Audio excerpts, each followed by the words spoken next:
Kiekvieną sekundę mes keitamės. Mes keitamės, milijardus kartų, kiekvieną sekundę informacinis lauks čia aplinko mumis yra tiek daug galimybių, tiek daug paralelinių realybių. Mes keitamės. Vienintelis dalykas, kas pasaulyje yra pastovus, yra pokytis. Keitamės.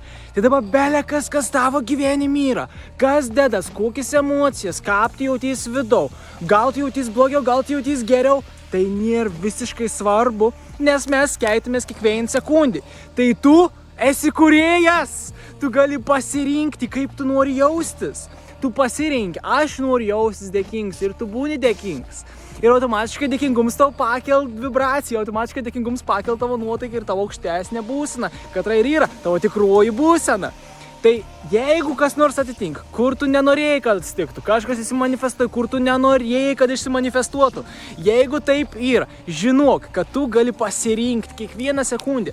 Mes keičiamės. Dabar aš jau kits žmogus, dabar. Mes keičiamės.